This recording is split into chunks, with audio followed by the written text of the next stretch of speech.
I'm going to do a really quick demo of the recurve function of the multi-guide. What I'm doing is I'll grind on the edge of the belt. I got it set up for this side, so you can see that the guide is tilted, so that sets an angle, the bevel angle, and then also it's rotated this direction so that it catches on the edge of the belt. This little bolt head in there is the follower that's going to follow the recurve part of the blade and it sets the contact point for the belt against the blade. And I've already ground this one yesterday. This is a wooden blank that I was using yesterday. It's the first one I made, first recurve grind I've ever done myself, and it tracked really nicely along here. So I put some paint on so we can see the contrast better. I'm going to make another pass with it just to clean off some black so we can see the contrast and see a little bit of the process. Alright, we're going to run pretty slow, about quarter speed.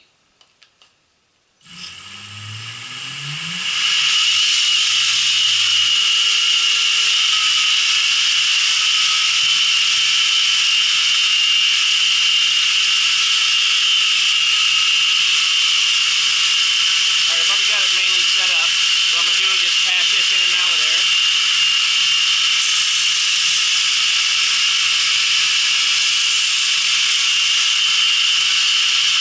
See it start to come off, start to expose the line, go in just a tiny bit.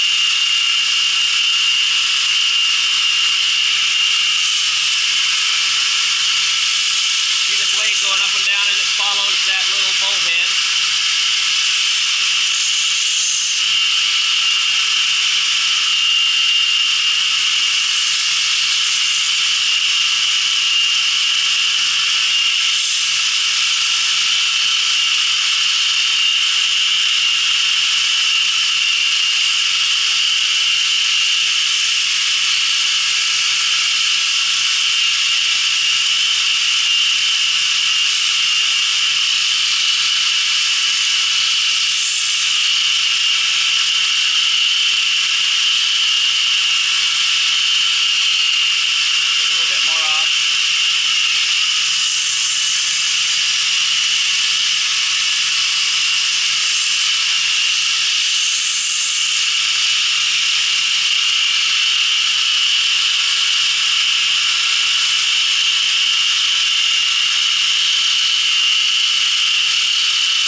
I cut it in there pretty good.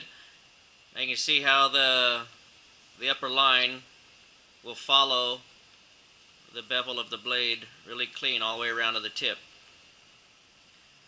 Now of course this doesn't look quite as clean because it's wood and it has deep fibers in it, but that on steel will be a really clean line. Follow all the way around, the same thickness all the way, which is what I like myself. That's one of the goals of my machine. Alright, so this is a guide. It's mounted on a swivel. It'll swivel this direction as well as it'll tilt in and out.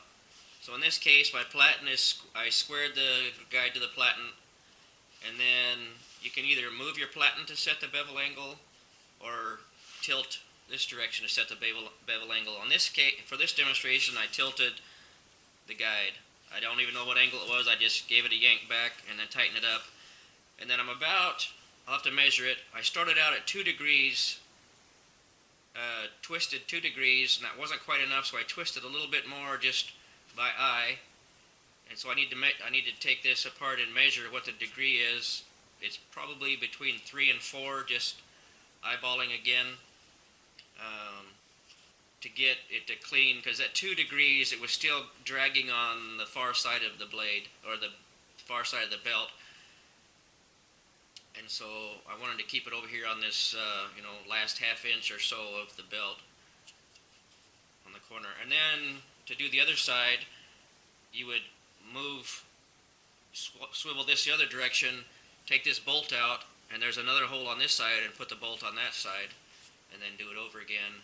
And then the plunge, getting your plunges would be the same process as on the other standard blanks that aren't recurve.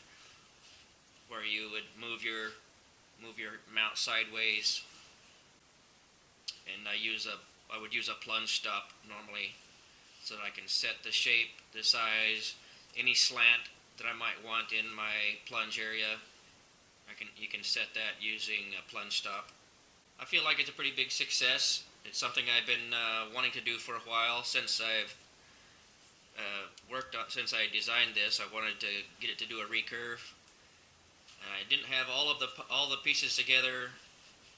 I did know I did come up with this idea, but I wasn't sure how to do a recurve since I've never done one, and I actually hadn't even seen anyone do one at the point. And then Robert Wheeler at Whitebone Knives, I've been speaking with him about that a little bit, and he said I would need to rotate the guide and grind on the edge of the belt.